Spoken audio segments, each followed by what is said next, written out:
دلوقتي جينا في فقرة تسأل السحرتي. أنا حابة أسأله في سؤال يعتبر بالنسبة لي أو بالنسبة للناس كلها تقريبا هو سؤال اكسكلوسيف يعني.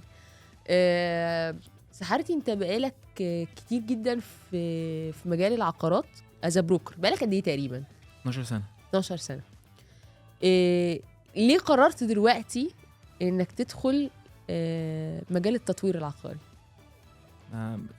ده سؤال انا لسه ما دخلتش والله يعني لا ما هتدخل. انا بحط رجلي معاك والله يعني بصي الموضوع في الاول في الاخر هو ده يعني اكسباند للعلامه التجاريه يعني مش هفضل طول عمري.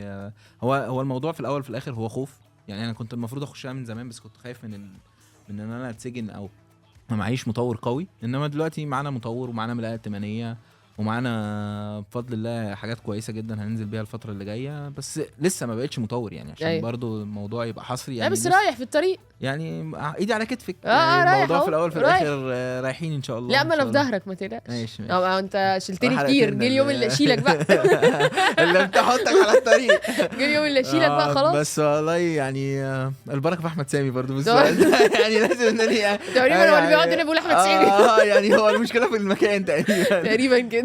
بس والله سؤال حلو. بس ان شاء الله يعني نعملها سوا. الله. انا شايف ان انتوا من النجاحات الكبيره او من العلاقات اللي انا كنت بفتقدها في الفتره اللي فاتت بصراحه.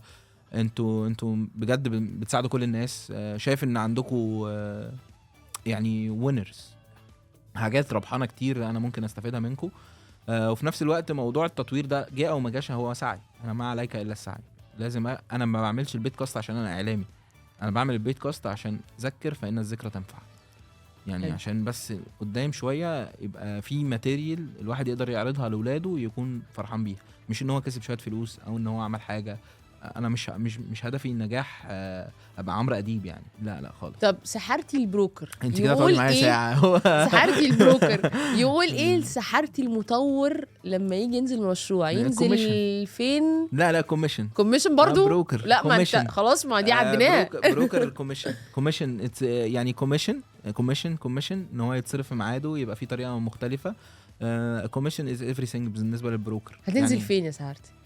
والله يعني مطروح كذا حاجه كويسه يعني. مطروح التجمع ومطروح التجمع السادس. مطروح الساحل بس هي صعبه يعني. مش الموضوع مش بيتاخد يعني يفتح شركه بروكر. لا دي لعبه صعبه وفي الاول في الاخر لها فجوه تمويليه. انت بتبقي شايفه الارقام مخضوضه يعني. أيوة بغض النظر على ريتيرن اوف انفستمنت. انت حطيتي مثلا 50 بقى 500 سواء ال50 دول لو وقعوا في 200 مليون جنيه انت المفروض تدبرهم. خد بالك احنا في وضع والمطور في وضع تاني. أيوة. انت انا علاقتي انا وانت بالعميل المقدم والعقد والشيكات. انت هتقعد معاه 7 سنين اقساط 8 سنين اقساط. علاقتك بالعميل انا رجعت سنين. كده. انا خلاص غيرت فكرتي لا تمام شكرا يعني. شكرا.